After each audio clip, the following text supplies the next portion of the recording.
Hello and welcome. You're watching the first episode of 2026. I'm Gaurie Dwivedi. This is a very special edition because it starts at a time in 2026.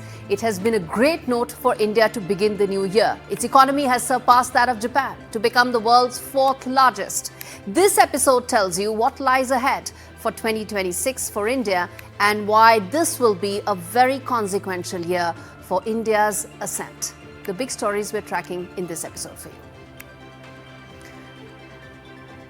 From United States to Bangladesh to Nepal, what will be the big foreign policy roadmap for India as it navigates choppy waters and sets its long-term goals? In Bangladesh, Hindus continue to be lynched as yet another case comes to light. Is the road to normalcy now looking more difficult than ever before? And how will India-Bangladesh ties be impacted? We tell you. If a country decides that they will deliberately, persistently, unrepentantly continue with terrorism, we have a right to defend our people against terrorism. India has every right to defend itself against bad neighbors practicing terrorism. That's the big message coming in from India as it takes a major decision on River Chenab after putting the Indus Water Treaty in abeyance last year. Indian economy has scaled a new high in 2025. What lies ahead is an ambitious target, $7 trillion in 3 years. We decode how we get there. And Trump's frustration continues to grow as the drama refuses to end regarding the supposed attack on Vladimir Putin's residence. Which way this goes will decide world peace quite literally.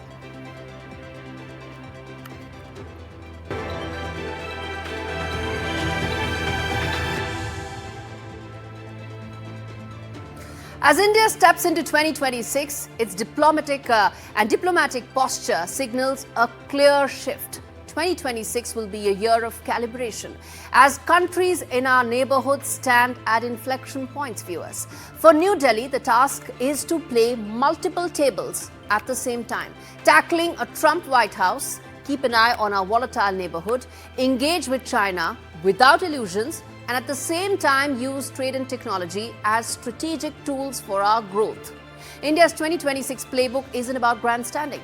It is about strategic balance. And let's decode that for you. First up, let's take United States, a very consequential bilateral partnership for us. And you have President Trump in the Oval Office. Now, India faced the brunt of Trump's unpredictability in 2025. There were increased tariffs, immigration crackdown, targeting of Indian students, H-1B techies, all of it we saw in 2025. Will it be any different this year? Well, remains to be seen whether there'll be a diplomatic thaw or whether there'll be continued turbulences. Don't forget there is the midterm polls later this year. So there's a fair chance that Donald Trump's chaos may continue to appease his MAGA base. And India's priority in that should be that it must reset the trust deficit without compromising its strategic autonomy. That's the big aspect that we need to keep in mind. We will be hosting BRICS and Quad summits this year. It will be a test of how to balance competing world orders at the same time, pushing Putin, Xi, and Donald Trump to attend these summits. And that's going to be a key takeaway in 2026 for India. Well, let's now talk about the neighborhood, where volatility continues to rise. First is Bangladesh. We're seeing how it's unfolding. There are the February 12th polls. There will be a turning point. Or will they? That's the question. Because there's rising extremism that has actually thrown Bangladesh into a deep descent. Let's take Nepal. There are elections that are going to be held in March, if the trajectory is agreed to. After a Gen Z-led revolution that overthrew the previous government, the frontrunner, well, is a rapper turned mayor, Balendra Shah, openly critical of India, raising hard questions about the future trajectory of India-Nepal ties. These are very important countries for India, our neighborhood. And let's not forget China. 2025 did see some sort of a thaw in our bilateral ties, but it's cautious optimism at best. There are guardrails that remain because the China-Pakistan nexus continues to remain a concern. Only a couple of days back, as we ended 2025, China said something about Operation Sindhu. Don't forget that. Lastly is the trade and tech piece, where India is pushing to ink the EU free trade pact on its own terms to get access, ensure growth, and get leverage. EU leaders are set to be the chief guest for this year's Republic Day parade, essentially telling the world that India will negotiate but on its own terms. Meanwhile, it will also be hosting the AI Action Summit, Impact Summit, that is the Artificial Intelligence Impact Summit, positioning itself as a key voice in global technology. The adoption of the India model of the AI will be the big highlight of this year, viewers, and it will happen for all developing countries. It is the India model that will really stand out, not the Chinese one, and most certainly not the capitalist-led American model.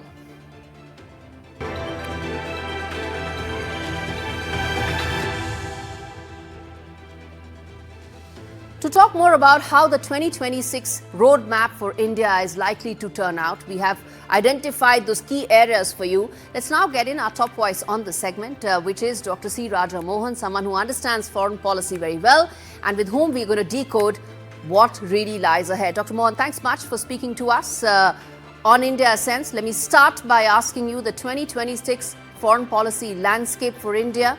There are some concerns, there are some obstacles, and there are some opportunities. How do you see it? In my view, the most important thing is going to be redoing India's trade relationships.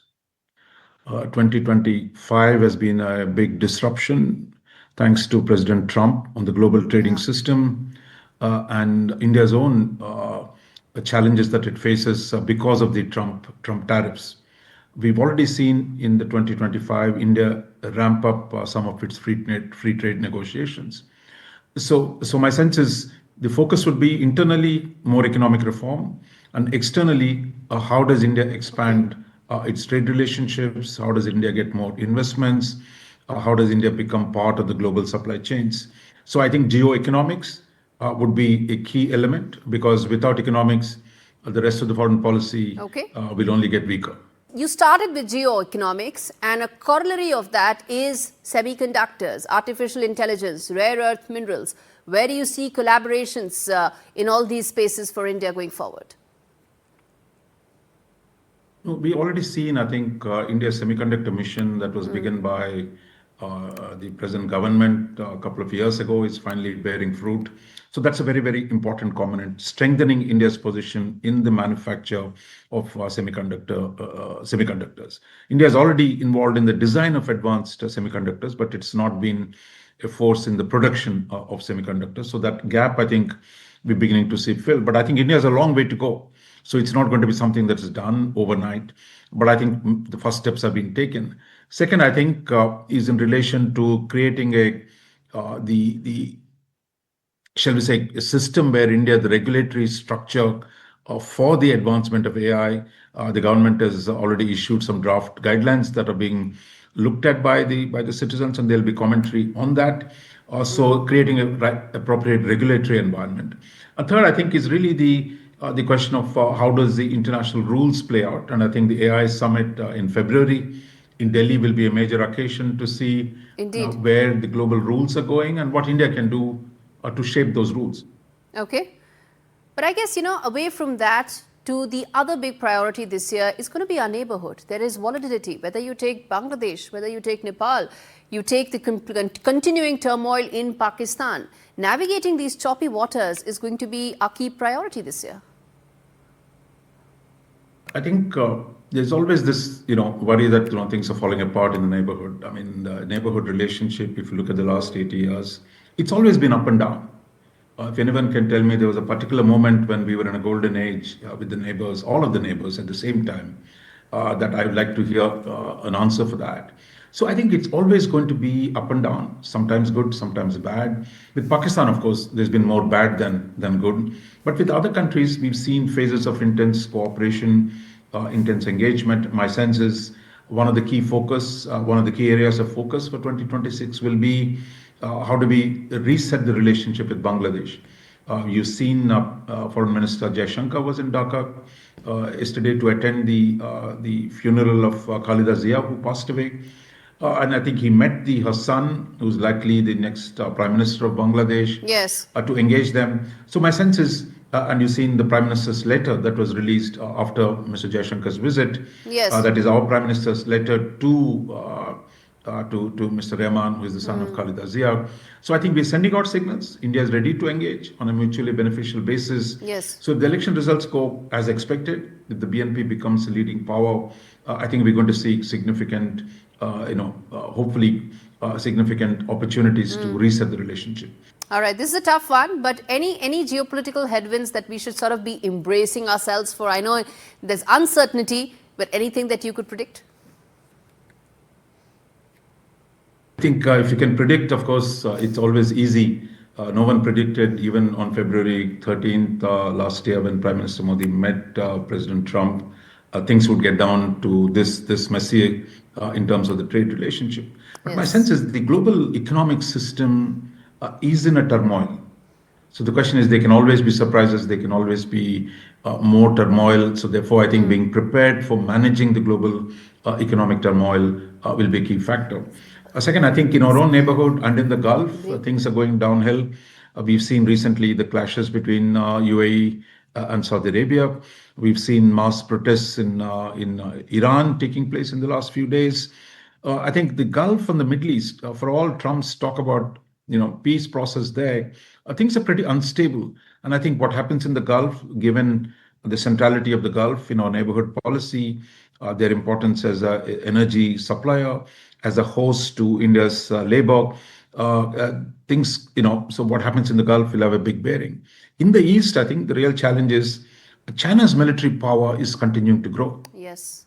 China's economic rise is now compounded by its military capabilities.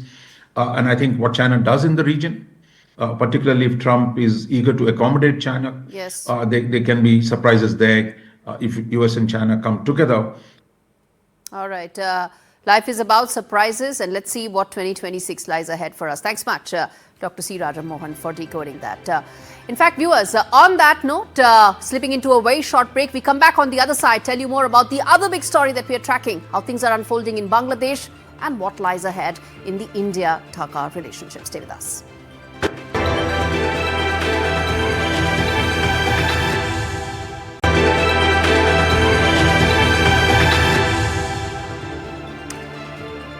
Viewers, this is not just about foreign policy roadmap for India. What's happening in Bangladesh and what will happen will shape not just the India-Bangladesh ties, but will also decide Indian politics.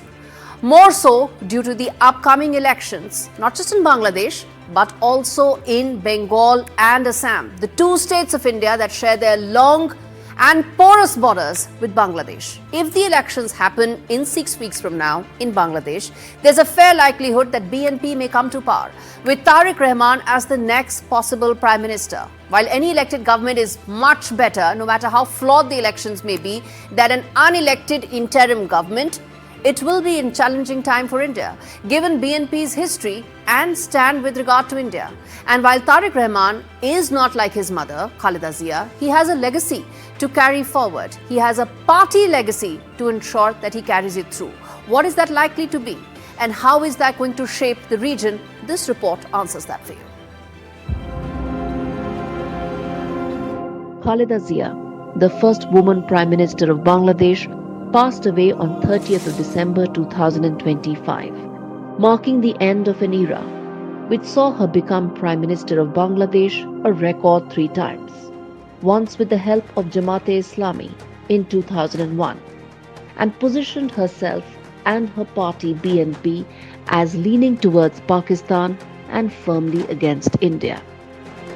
Zia's political worldview was shaped by preference for Pakistan and China over India. Khalida Zia's politics leaned heavily on promoting anti-India Bengali nationalism. From 2001 to 2006, her tenure was marked by repeated instances of New Delhi accusing her government of harboring anti-India elements. These included Ulfa terrorists, NSCN, Pak-backed groups like Harkat-ul-Jihad al-Islami, among several others. Khaleda Zia also had a confrontational and combative position with India on trade, road connectivity, and water sharing pacts. If Khaleda Zia's son Tariq Rahman comes to power, he will capitalize on the party's carefully cultivated core vote bank, anti-India and pro-Pakistan. So far, Tariq Rahman has struck a conciliatory note, and if elected to power, he may like to carve out his own separate legacy, distinct from his mother, Khaleda Zia. But the big question is, in times of such great turmoil and volatility, will he? Now, lynchings of Hindus in Bangladesh continues unabated. And what's worrisome is that the upcoming elections are not a cakewalk for BNP due to the groundswell that is now in support of Jamaat-e-Islami, a radical Islamist hardline political outfit. Their victory in the student body elections a few months back indicates their institutional cadre and growing popularity, and that sets the stage for what could be a troubled trajectory towards normalcy for India-Bangladesh ties.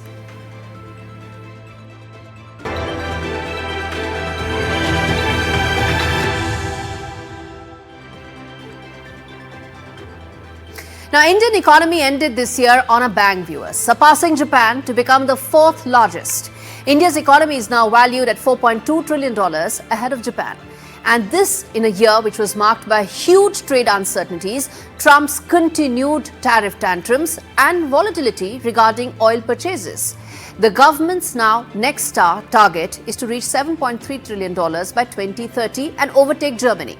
Now, this is quite achievable. In fact, it's not ambitious at all, because the aspirational goal, viewers, is actually $10 trillion by 2030. And this was voiced by several policymakers as well in the past.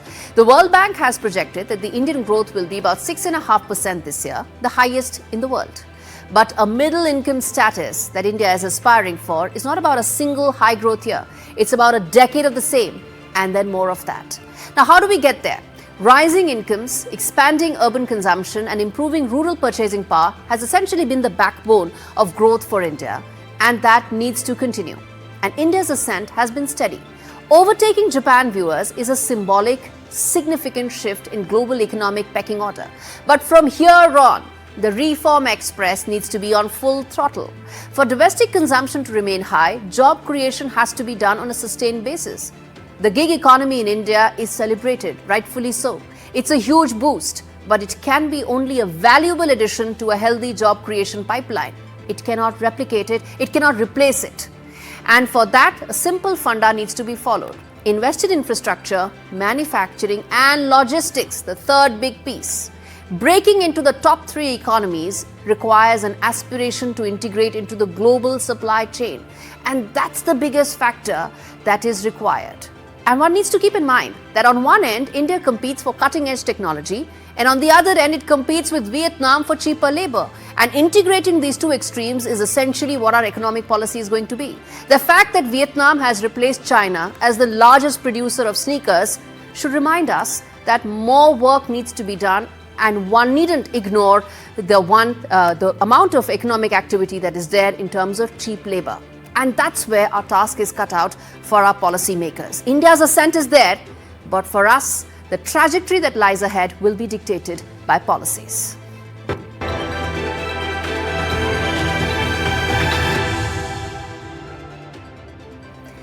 This was not just a missile test, it was a message. India launched the Apocalypse missile. Back-to-back launches of two indigenous Pralay missiles was a statement that India has the capability to overwhelm advanced enemy air defense systems.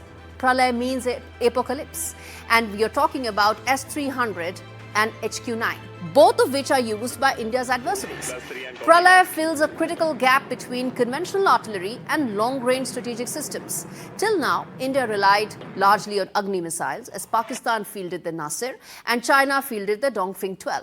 But it's not just about that. It's also a story about Atmanirbhar Bharat in action, a weapons system developed, tested and proven at home. The salvo launch demonstrates India's ability to execute rapid, precision strikes in real battlefield conditions. Pralay or apocalypse. Missile says that India has moved from deterrence to war fighting.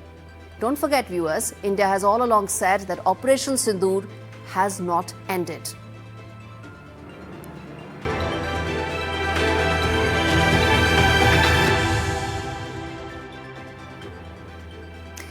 Did they, didn't they? That's the billion-dollar question, and world peace rests on it, quite literally.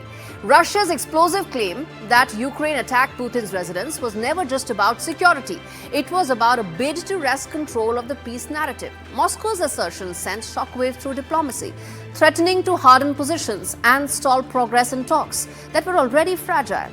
But now US intelligence has concluded that Ukraine did not target Putin or his residence. Kiev was actually aiming at a different military site in the same region and not his residence. Now, this is very important and it matters because Russia's allegation was seized on as justification to harden the position and deploy it as pressure tactics for further peace talks. Timing, of course, was no accident. It happened just when peace talks were gaining momentum and traction as Zelensky met Donald Trump in Mar-a-Lago. Complicating matters further, Donald Trump initially expressed sympathy for the Russian president and the claim that and then, of course, he was showing impatience with the pace of diplomacy. Any suggestion that Ukraine tried to assassinate Putin would only harden Washington's mood, give Moscow the much-needed leverage to reset the table. But now it seems what looked like a crisis was actually a strategic disinformation push, or at least that's what the CIA says.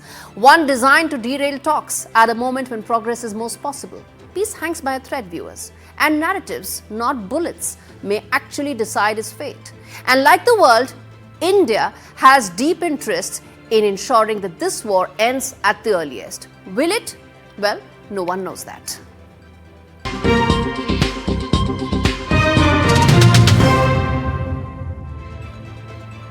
New York didn't just swear in a mayor, it made history with style. Symbolism and a city-wide pulse. At midnight, in a long-closed subway station beneath the City Hall, Zohran Mamdani became New York City's new mayor, the first Muslim, the first South Asian, and one of the youngest leaders in decades, taking his oath not on one but two Qurans. Remember, his Muslim identity was part of his entire campaign. And that's exactly what he also brought to the table on the swearing-in ceremony. By afternoon, he was on the steps of City Hall. His inaugural address wasn't your typical speech. He called for a new era of expansive, audacious governance, promised to fight for working families with bold reforms. He even brought in Toronto-based artist Babbu Singh to close the ceremony with his hit track, Gaddi Red Challenger. Picture this. The crowd roaring, the skyline towering behind him, and a mayor making it clear the City Hall is back in the hands of New Yorkers. Well, it wasn't just an inauguration, it was a declaration that the city belongs to the people again. Well, who's going to fund it? Well, that's a question for another day. Too fast, too furious, dirty magic,